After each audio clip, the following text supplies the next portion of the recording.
Mesdames, Mesdemoiselles, Messieurs, bonsoir et je souhaite que vous passiez avec nous un très agréable moment. Alors allons-y. Let's do it. I have good news for you. C'est l'heure de la Formule Express. J'adore ça. Ah bon? On fait pas chier. On essaye? Allez.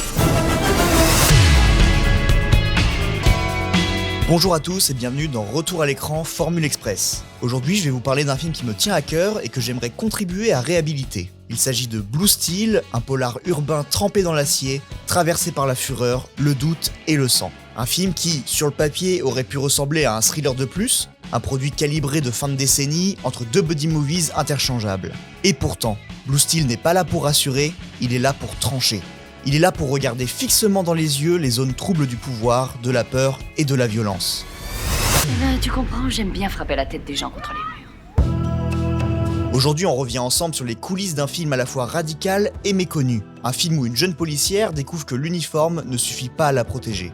Un film qui transforme la métropole en arène mentale et surtout, un film qui marque un tournant dans la carrière d'une cinéaste hors norme, Kathryn Bigelow. Meghan Turner, jeune recrue fraîchement diplômée de l'Académie de police de New York, abat un braqueur lors de sa toute première intervention. Mais l'arme du criminel disparaît, ramassée par un des otages, Eugene Hunt, un trader en costard-cravate que ce choc va faire basculer dans la folie. Désormais en possession de l'arme, il se met à tuer en signant ses crimes du nom de Meghan. Tandis que tout le monde doute d'elle, Hunt s'immisce dans sa vie, la suit, la harcèle, jusqu'au face-à-face final. Ce n'est que le début. Ne t'inquiète pas. Tu as l'air inquiet. Kathryn Bigelow naît en 1951. Elle étudie la peinture avant de plonger dans le cinéma. Elle s'intéresse très tôt aux formes codifiées, au genre populaire. En 1981, elle signe The Loveless, puis Near Dark, Blue Steel, Point Break et Strange Days. En 2009, elle devient la première femme à remporter l'Oscar du meilleur réalisateur avec Des Mineurs. J'ai vu cette lumière en toi. Ma lumière. Au supermarché. Eugène, je ne t'ai pas rencontré dans un supermarché. Tu as tué cet homme sans même cligner tes yeux. Bigelow n'a jamais cessé de réfléchir au lien entre forme et violence. Elle filme la peur comme d'autres filment le désir. Et dans Blue Steel, ce lien est total. Chaque coup de feu est une déclaration, chaque regard un soupçon, chaque silence un cri. Elle explique d'ailleurs sa vision du genre en interview. Je ne vois aucune raison pour laquelle une femme, culturellement ou biologiquement, ne pourrait pas être attirée par la technologie, la puissance ou un impact visuel fort. Et inversement, je ne vois aucune raison pour laquelle un homme ne serait pas capable de créer des œuvres extrêmement sensibles et émotionnelles. Donc non, je ne peux pas adhérer à ces clichés. Nous sommes à la fin des années 80. Kathryn Bigelow, 38 ans, est déjà un nom à suivre. Issue des Beaux-Arts, passée par Columbia, elle est fascinée par les genres populaires. Le western, le film de vampire ou même le polar. En 1987, elle a réalisé Near Dark, un mélange réussi entre road movie et horreur. Le film fait du bruit dans les cercles cinéphiles. Son style est à la fois brut, graphique et félin. Vous savez, il n'y a aucune chance que ce soit moi. C'est vrai. C'est pour être Augustin, notre octogénaire.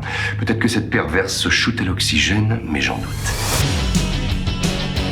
Elle s'associe alors avec un scénariste tout aussi radical, Eric Red. Lui aussi sort de Near Dark, qu'il a coécrit. Mais on le connaît surtout pour The Hitcher, ce cauchemar asphalté où Rutger Hauer joue un autostoppeur démoniaque. Red a une obsession, les prédateurs sans cause. Les figures du mal pur. Il dit de Blue Steel que c'est une version féminine de The Hitcher. Qu'est-ce que vous me voulez? Je veux que tu m'en empêches. Le pitch de Blue Steel intéresse rapidement Oliver Stone. En 1987, Stone a déjà réalisé Platoon et Wall Street. Il est au sommet de sa carrière, enchaîne les succès et veut produire le film de Bigelow. Il fait équipe avec Edward R. Pressman, producteur de Badlands, Conan le Barbare ou encore Wall Street. Le duo pèse lourd. Je sens qu'on va faire une sacrée équipe tous les deux. Le film doit sortir chez Vestron Pictures, mais le studio s'écroule. Mais MGM rachète les droits, le projet est donc sauvé. Avec un budget estimé à 7 millions de dollars, Blue Steel reste un film modeste à l'échelle d'Hollywood.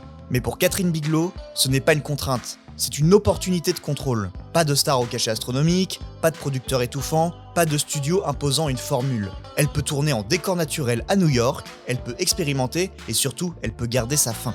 Ce budget moyen est aussi ce qui place le film entre deux mondes. Pas tout à fait une série B, mais pas tout à fait un blockbuster. Il flotte dans une zone de tension, à l'image de son héroïne. Ni confortable, ni formaté, mais libre. Vous avez truffé de balles un individu présumé armé, Turner. J'aurais tendance à dire qu'il y a peut-être eu réaction excessive de votre part. La production est lancée, il est temps de trouver un casting. Jamie Lee Curtis est choisie pour incarner Megan Turner. Elle sort de comédies comme Un poisson nommé Vanda, mais reste évidemment liée à son rôle de Laurie Strode dans Halloween. Elle a grandi entre les thrillers et les comédies. Bigelow la veut pour sa capacité à être forte et brisée à la fois. Jamie Lee Curtis hésite à quitter son image sexy ou drôle pour aller vers un personnage dur et vulnérable. Mais elle finit par se laisser convaincre. Et puis, anecdote, Curtis avait réellement envisagé de devenir policière avant d'être actrice. Elle était donc tout indiquée. Seulement 24 heures dans la police et elle a déjà flingué un petit braqueur à la manque. Et 24 heures plus tard, elle n'est plus dans la police. Pour se préparer, elle passe plusieurs semaines à l'Académie de police de New York, y compris en formation de tir. Elle évoque son admiration pour les femmes flics dans le making-of du film. J'étais vraiment fascinée par cet univers et par les femmes détectives. Les femmes flics avec qui j'ai passé du temps, elles ont littéralement brisé mes préjugés. Cette idée cynique que l'autorité n'est qu'un rouage du système, quand je passais du temps avec elles, ce qui me frappait, c'était leur noblesse, leur force incroyable.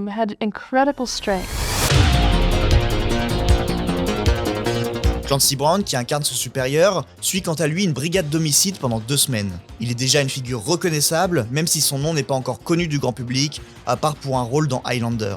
Le rôle du tueur Eugene Hunt est confié à Ron Silver, que le public connaît surtout pour Ennemi ou L'Emprise. D'autres noms avaient circulé. Willem Vonenberg, qui jouait Vigo dans Ghostbusters 2, et un certain Jeff Cobber.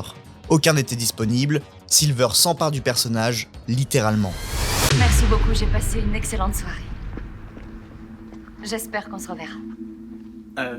Pour moi, ça ne fait aucun doute. Le tournage commence le 22 août 1988 à New York. Bigelow s'attache à filmer une ville hostile, froide et impassible. Elle refuse tout naturalisme. Elle travaille avec le chef-op Amir Mokri, futur caméraman de Man of Steel. Il s'efforce de cadrer les armes en gros plan. Il stylise les ruelles, déforme la réalité. Bigelow lui demande d'utiliser pour cela un objectif tubulaire Innovision optique, une lentille très spécifique conçue pour des travelling ultra serrés dans des espaces restreints. Ce type d'optique, rare à l'époque, permet littéralement d'entrer dans des objets. Ici, le canon du revolver. L'idée est de suivre la balle dans la chambre jusqu'à la sortie du canon, dans un travelling qui s'arrête pile sur la pointe du projectile, prêt à être tiré. Ce plan n'apparaît pas dans le film final, il est coupé au montage, probablement jugé trop conceptuel, trop intrusif, ou peut-être trop visible dans son intention. Mais ce qu'il raconte, lui, reste présent partout dans le film. Catherine Bigelow le dit elle-même, elle a été inspirée par un clip de Huey Lewis and the News, Hip to be Square, sorti en 1986. Tu aimes Huey Lewis and the News? Dans ce clip, un travelling spectaculaire plonge dans un instrument de musique avec la même logique tubulaire. Elle fait rechercher le modèle exact de lentille utilisé dans le clip pour reproduire l'effet, mais cette fois sur une arme. Mais elle ne fait pas ça pour l'esthétique, mais pour la sensation de pénétration du regard. Bigelow explique son intention de ne pas styliser la violence gratuitement. Il est très important pour moi que la violence ne soit ni gratuite, ni complaisante. Je ne veux pas mettre des personnages dans des situations violentes juste pour le plaisir de montrer de la violence. Ce que Catherine Bigelow veut filmer, ce n'est pas un affrontement spectaculaire, c'est un duel de regards, un face-à-face qui prend son temps, qui s'écoute, qui se guette. Elle cite ouvertement Sergio Leone comme une influence dans la façon de construire ces scènes de confrontation entre Megan et Eugene Hunt. On pense à Il était une fois dans l'Ouest, à Pour une poignée de dollars, à ces silences chargés où les regards pèsent plus lourd que les armes. Tu auras un western pour le petit déjeuner. Bigelow ralentit le temps, dilate les secondes, isole ses personnages dans l'espace. Gros plan sur les yeux, zoom progressif, respiration coupée. Elle filme la tension comme une matière vivante. Et dans ces moments suspendus, l'arme devient presque secondaire. Ce n'est plus le tir qui importe, mais le moment juste avant. Vous avez tué le mari, mais la femme vous a descendu, Turner. Sur le terrain, il vaut mieux avoir des yeux derrière la tête. Le montage dure plusieurs mois. Bigelow taille dans le gras. Certaines scènes sont raccourcies, d'autres supprimées, comme celle où Megan tire dans une scène finale complètement nue. C'était pourtant écrit dans le script, mais Jamie Lee Curtis refuse net. Tout le monde regarderait ma poitrine au lieu de la scène. La scène est donc supprimée et Megan finit en uniforme volé, mais l'énergie reste intacte. Alors là, la pute sort du fil et une aiguille et le recoue. Tu sais quoi? Elle lui recoue la bite à l'envers.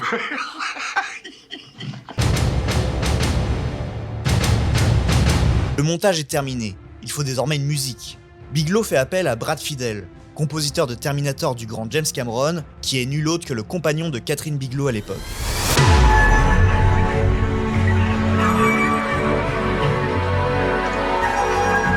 Fiedel conçoit une bande-son électronique étouffante.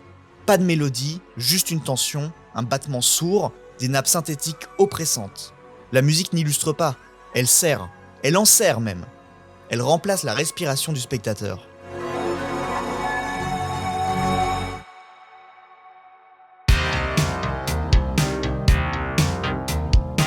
Le film sort en 1990. Il ne marche pas. Trop noir, trop bizarre. Certains critiques s'agacent du scénario jugé invraisemblable, d'autres encensent la mise en scène, la performance de Curtis et l'approche sensorielle. En Allemagne, le film est vendu comme un film d'Oliver Stone. En France, la presse est divisée, mais avec le temps, Blue Steel devient un objet d'analyse. Polar féministe, thriller psychosexuel, expérience de cinéma. Il est clair que Blue Steel ne fait pas l'unanimité. Il est présenté en avant-première au festival de Sundance, mais reçoit un accueil plutôt tiède. Certains critiques américains lui reprochent un style trop appuyé, trop travaillé, trop de forme, pas assez de fond, disent-ils. Allez, dépêchons, prochaine victime. Mais en France, c'est tout l'inverse. Les magazines positifs et surtout Starfix saluent un film radical, esthétique, maîtrisé, qui ose injecter du lyrisme dans un thriller urbain. Un cinéma de genre pensé comme un poème de guerre, disent-ils. Et une œuvre rare qui met une femme au centre du chaos sans la trahir. En France, Blue Steel entre par la grande porte de la cinéphilie, là où les États-Unis hésitent encore à le ranger. Thriller, série B, film de femmes, bref, un objet non identifié. En France, Blue Steel sort bien en salle en avril 90. Mais c'est un échec, à peine 130 000 spectateurs. Aucune promo marquante, aucune affiche culte, presque pas de traces. Alors très vite, il disparaît, et c'est la VHS qui prend le relais. Le film circule de main en main, dans les étagères des vidéoclubs, parfois entre deux Stallone et un Van Damme. Mais il marque, il trouble. C'est dans ce circuit parallèle, cette zone grise du cinéma de genre, que Blue Steel acquiert son statut culte. Il devient un film qu'on découvre par hasard, qu'on recommande entre passionnés, qu'on ne comprend pas tout de suite, mais qu'on n'oublie pas. Un film trop ambitieux pour le système, trop singulier pour le succès, mais parfaitement taillé pour durer. Entre un Maniac Cop et un Cobra, on découvre Blue Steel comme un secret partagé. Il devient culte, mais en sourdine. C'est un piège, cette fille est une salope. Je suis convaincue que Monsieur Hunt est responsable des récents meurtres qui ont eu lieu dans la ville. Convaincu, on n'enferme pas quelqu'un sur une Attendez, conviction, c'est une je le blague. sais. Bon, elle est douée, hein. Où vous l'avez trouvée, celle-là? Aujourd'hui, Blue Steel est reconnu comme un des films fondateurs du regard féminin dans le genre. Dans les jeux de lumière, les contre-jours métalliques, les bleus durs, les rouges intenses, on retrouve quelque chose des codes visuels de Cameron à l'époque d'Aliens. Et surtout, cette figure centrale, celle de la femme forte dans un monde d'hommes, devient un écho, une sœur d'armes à Ellen Ripley. On me retrouve avec une saloperie de flic en guise de fille. Visuellement, Blue Steel s'inscrit dans une certaine tradition urbaine du cinéma américain des années 80, où la ville devient un personnage à part entière, hostile, électrique et paranoïaque. On pense forcément à Walter Hill, à ses rues de bitume luisant, à ses héros muets, tendus comme des arcs, dans des films comme The Warrior, Street of Fire, 48 heures, etc. La ville chez Hill, c'est une arène. Chez Bigelow, c'est un piège. On pense aussi à Michael Mann pour sa manière de filmer la nuit, le métal, la solitude, dans les films comme Le Solitaire ou Manhunter. Il y a chez Bigelow une même obsession de la texture, de la surface brillante qui cache la fêlure. Et si l'on reste à New York, difficile de ne pas citer Abel Ferrara, l'autre grand metteur en scène du chaos urbain. Dans Bad Lieutenant, la ville devient le reflet d'une âme fracturée. Alors Bigelow ne va pas aussi loin dans la décadence, mais elle partage avec Ferrara ce regard sensuel et violent. J'aurais jamais dû vous mettre dans cette situation. Hé. Megan, tout va bien. Dans Blue Steel, les couloirs déserts, les reflets dans les vitres, les néons rouges et bleus, tout respire cette filiation. Et pourtant, Bigelow ne copie pas, elle réfracte. Elle prend ses codes masculins, ses tropes du polar et de la série B, et les filtre à travers une sensibilité féminine, frontale, presque tactile. Alors, il n'est jamais cité explicitement par Bigelow, mais impossible de ne pas penser à Brian De Palma en regardant Blue Steel. Comme dans Blowout ou Body Double, tout est une affaire de regard, de femmes observées, de caméras qui épient, de cadres qui piègent. Mais là où De Palma adopte souvent une posture ludique, presque baroque, Bigelow choisit la frontalité, le dérèglement. Son cinéma ne dénonce pas le voyeurisme, il le fait ressentir physiquement. Et puis il y a aussi ce goût pour la violence stylisée, cette tension presque fétichiste entre le beau et le brutal. Chez De Palma comme chez Bigelow, on trouve cette même envie de filmer la terreur avec élégance. À première vue, Blue Steel pourrait être perçu comme un simple thriller policier, presque un slasher urbain camouflé, une flic débutante traquée par un tueur psychopathe. Mais très vite, le film se met à regarder ailleurs. Et ce qu'il regarde, ce n'est pas tant le crime que le regard lui-même. Jamie Lee Curtis évoque sa vision du personnage en interview. Ce que j'aimais tant dans cette histoire, c'est qu'on part d'une jeune femme idéaliste, presque naïve, les yeux brillants, pleine d'illusions sur le métier de flic, et qu'on la jette dans les pires situations possibles en une semaine. Et on la voit évoluer, passer de cette forme d'innocence à une personnalité déterminée, habitée.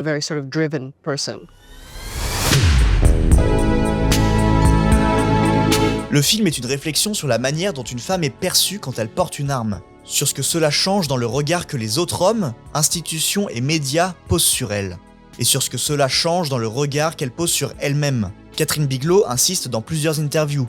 Elle ne veut pas d'une héroïne badass stéréotypée. Meghan Turner n'est pas une Lara Croft en uniforme. C'est une jeune flic, fragile, en quête de reconnaissance, confrontée à une violence extrême et à l'incrédulité de tout un système qui refuse de la croire. Ce que vous direz Tu ne vois pas encore. pourra être retenu contre vous devant un tribunal. Ça viendra. Vous avez le droit de faire appel à un avocat. Si vous n'avez pas les moyens d'en payer un, l'État en Je te commettra un connais d'office mieux pour que vous tu ne te assister. connais toi-même.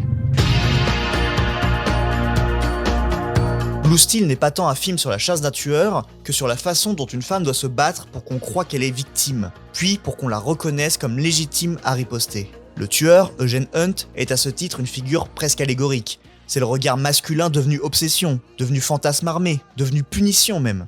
Il voit en Meghan non pas une personne, mais un symbole, une femme en uniforme, donc dangereuse, donc fascinante, donc à contrôler. La violence qu'il exerce est à la fois sexuelle, psychologique et symbolique. Il veut l'humilier, la priver de sa parole, la retransformer en objet.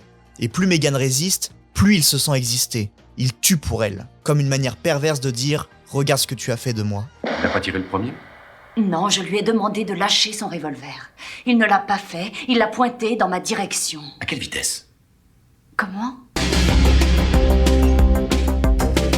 Quand je découvre Blue Steel, je sais dès les premiers plans que je vais assister à une expérience inoubliable. J'ai pris une claque incroyable, je me suis retrouvé comme quand j'étais petit devant Cobra avec Stallone, sauf que cette fois, il y a du fond. Hey, ordure. T'es un tireur à la con.